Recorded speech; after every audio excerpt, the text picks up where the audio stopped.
All right, welcome back to the Cornelius Seed Podcast.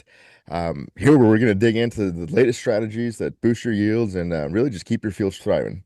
So, I'm your host Juan, and today we're diving into a hot topic right now. It's kind of timely with foliar feeding.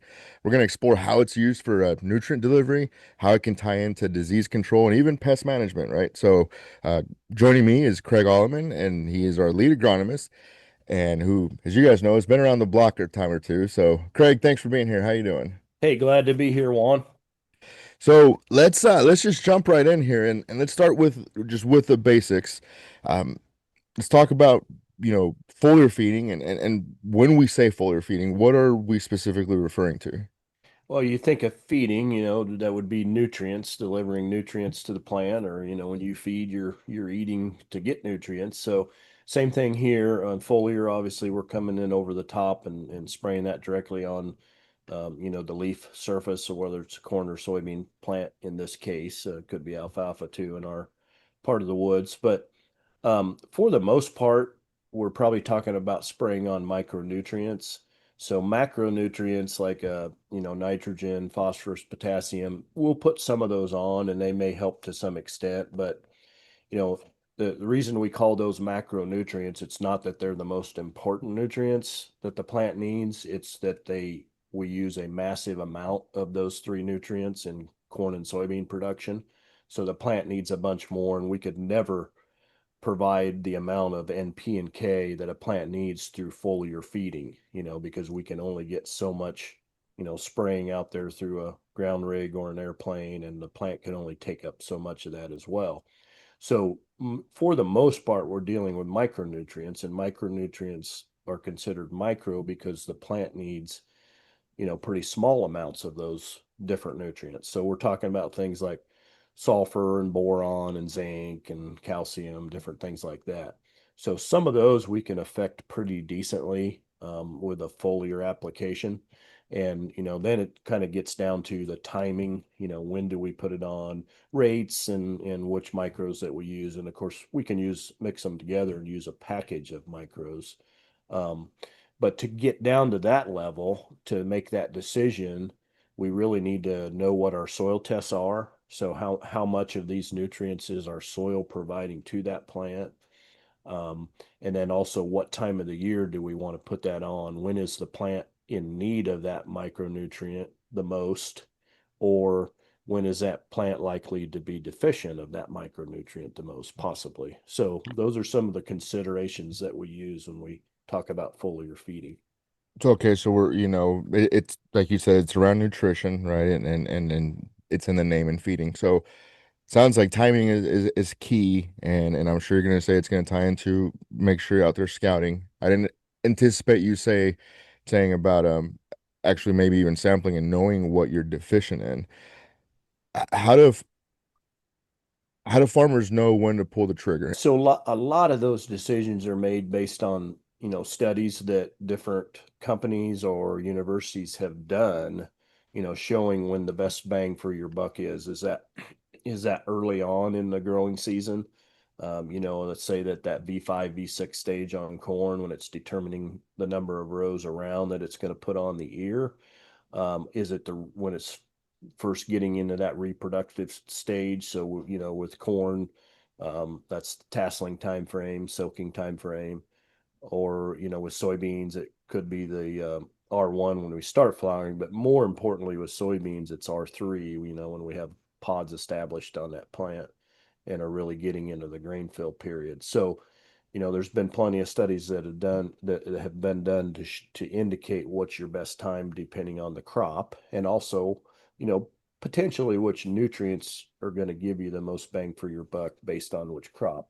But to really fine tune that, we would need to know again either whether our soil was deficient in that, and for instance, around here where I farm in Western Illinois, most of our soil tests are deficient in boron. We're just naturally low in boron in this area. So that might be something that I add as a micronutrient. But a better way probably is to take tissue samples.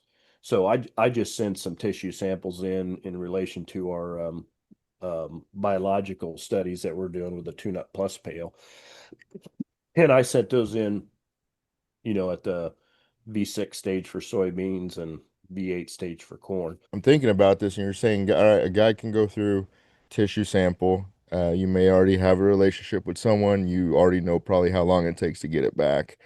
You'll probably already have history on your field, like you said. For you, you guys are just short on boron, and there's a package that you'll go for that covers that. So when we're thinking about timing, you said for soybeans it's R3, and what about corn? Well, it could be early on, depending on when you're deficient. It could be at that silking or tasseling time frame. Another consideration when we're talking about micros is we've we're after that extra yield always, and that's a lot of what we're doing with the micros, putting that extra top end on. But we have to be able to pay for it. It has to make a profit for us. So particularly if we don't have our own sprayer, but even if we do, because there's a cost there, um, you know, making a trip just for micros is not going to be as profitable as adding it to a trip we're already making. Okay, and then that application cost is already going to be there. So if we need it, if we believe early on is the bang for our buck, then we might put it on with our post herbicide. So a lot of that goes on at that B4 to B8 stage, let's say. So not a bad timing to help with that early, getting that early um, burst of micronutrients in there. And then, a lot of farmers are putting on a foliar fungicide with, at that R1, silking, tasseling to R1 time frame, and R1 is silking. And so that's not a bad right when you get into the reproductive period on corn. That's an excellent time to put some micros in. And then on the soybeans, that R3 stage, which is really the beginning of serious grain fill on the soybeans, that's when we that's when we usually make the most out of a fungicide application in soybeans. So another nice time frame to throw those micronutrients in there and feed that crop. It sounds like it's pretty adaptable based on what you have going on. And I know that in other years where we had um, that dry reproductive stage and heading into it, you've even mentioned, you can see it for some drought relief, right? Some stress relief there. So it, combining application sounds like it's genius there. And I kind of mentioned corn rootworm, and anyone listening is like, "What? How the heck is this tied into corn rootworm?" And so, I mean, it sounds like you're saying if you're bug bombing, take advantage of that pass you're already making, and let's go ahead and feed. Yeah, and in heavy rootworm areas, if we're putting a fungicide on, we're likely also putting an insecticide on there to kill some of those corn rootworm beetles, so they don't, lay eggs for next year. That's time when we can throw the micros in there as well. If we're really doing a good job of beetle bombing, we're doing it at the tasseling time frame, probably with a fungicide, and then we're coming back in early August and doing it again, because we're going to have a long period where those beetles are going to come out of the ground, as adult beetles. And so we won't get them all at the tasseling time frame. If it's really heavy, we need to go back in again. And that's another chance that we can put micronutrients in. So, you can combine one with the other and make some efficiency there for sure. Okay, well, that's a good point on just combining applications as a whole.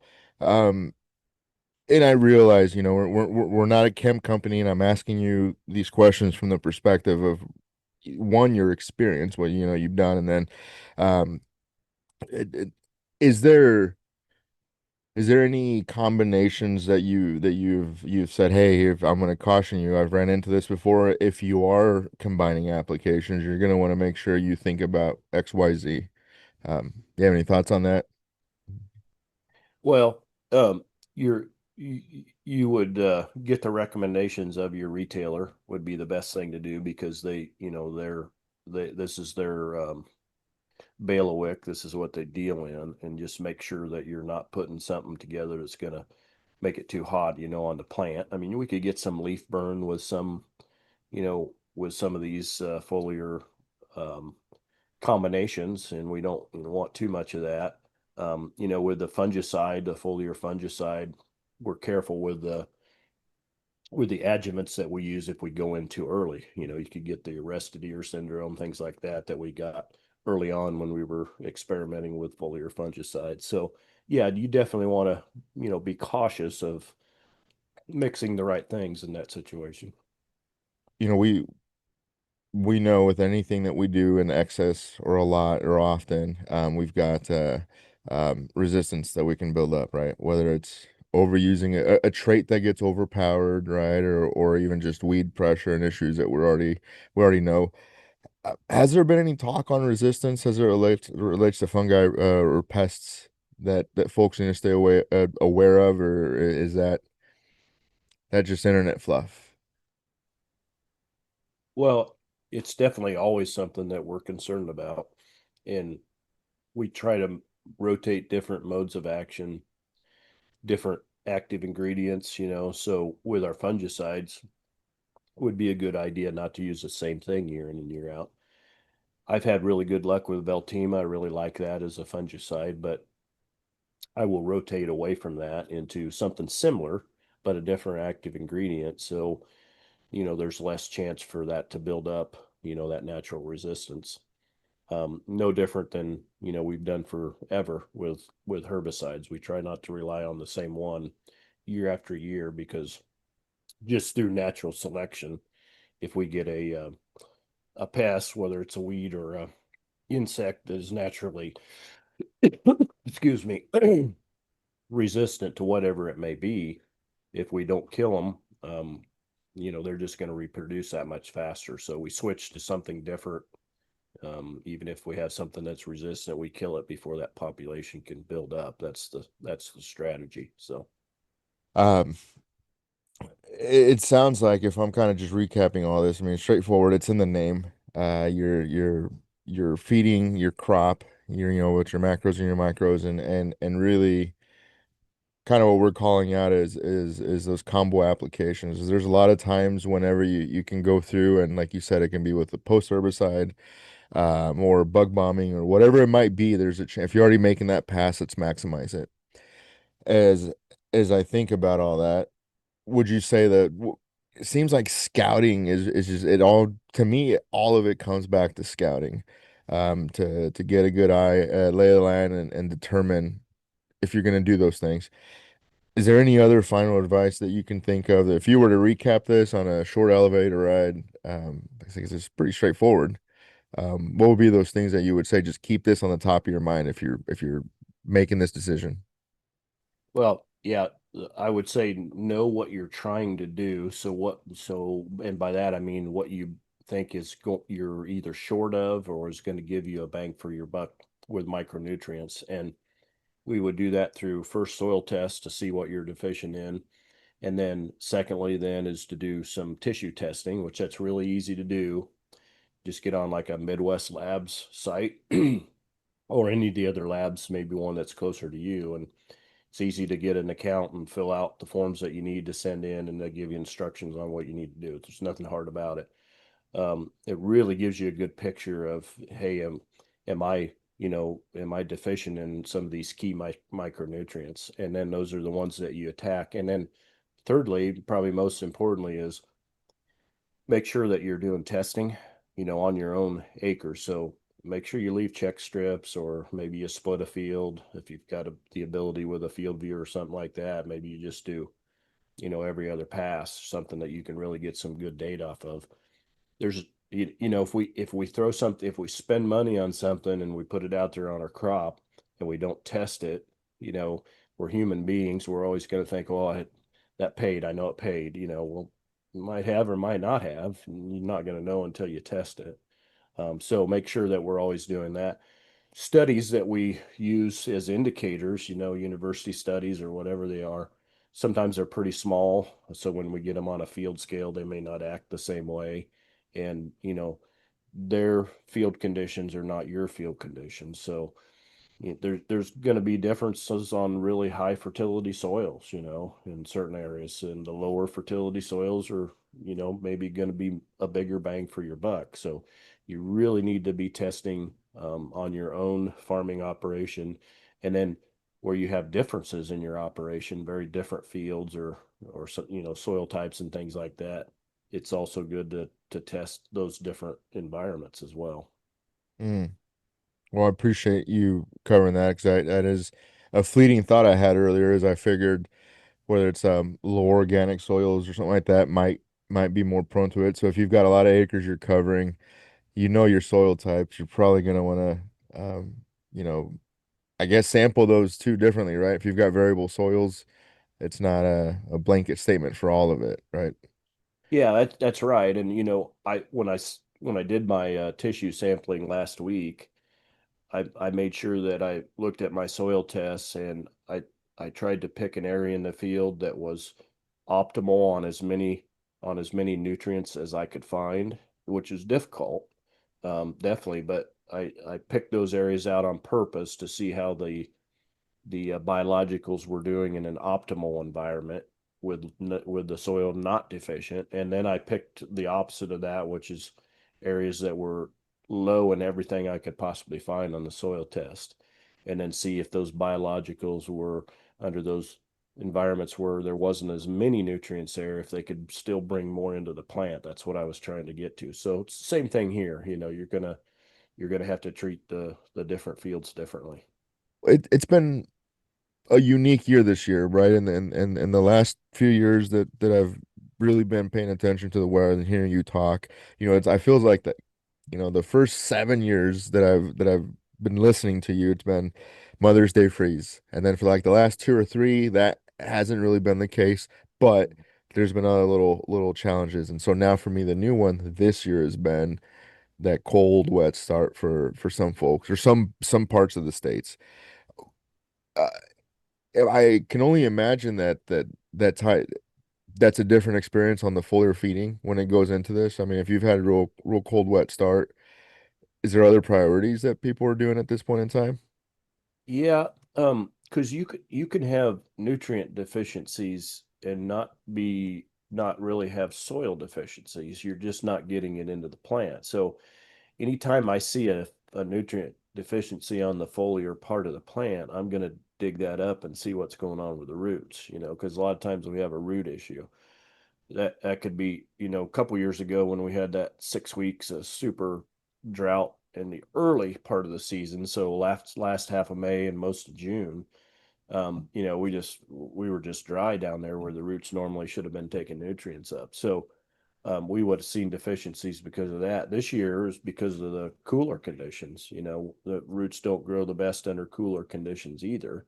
I think the cool conditions in the early part of the spring this year probably affected beans worse than corn. Beans were so slow to grow. And I do not think beans like cool weather, particularly, let's say, below 60 degrees. But back to the micronutrients, with that slow growth and maybe the roots growing slower, maybe a micronutrient feed at that V6 stage, roughly, when you were putting on your herbicide, might have been a good bang for your buck this year. And I do think I've seen plenty of zinc deficiencies when you see that striping on the leaves. And the zinc basically is when that striping is really on the lower half of the leaf, as opposed to the entire length of the leaf. That's usually a zinc deficiency. Now, might come out of it, those early deficiencies, sometimes they do, and that might have been because we were growing slower because of the cool conditions. But maybe a micronutrient package that included zinc might have been a good idea. I mean, you're not going to know those things until after you've actually tried it, that particular year, and every year is going to be different.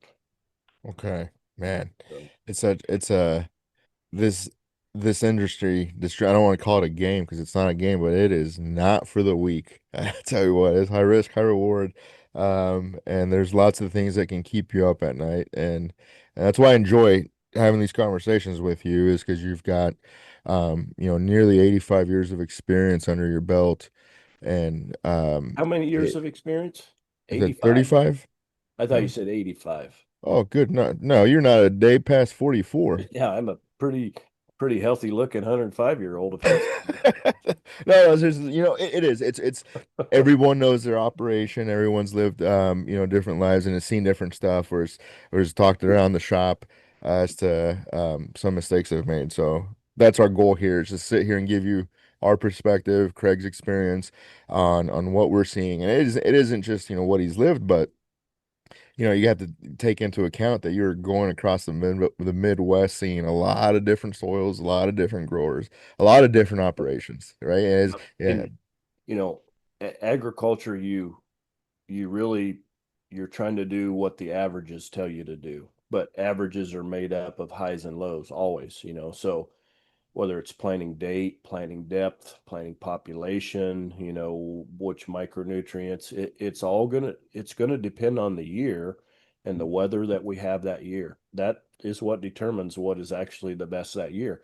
And you don't know when you do that practice or you do that input. You won't know until the end of the year, when you can see what was good for that year. So that's why we do what the averages tells us that we should do. absolutely. And we sure hope this advice comes in helpful for maybe you rented a new field, you got some new acres this year that you might not be fully familiar with, and so this podcast is born out of listener feedback, folks that just wanted to hear our perspective on it and Craig's perspective. So if you have anything that you're interested on hearing on or covering, just don't hesitate to send us a note. So, Craig, thank you very much. So until the next one, thank you.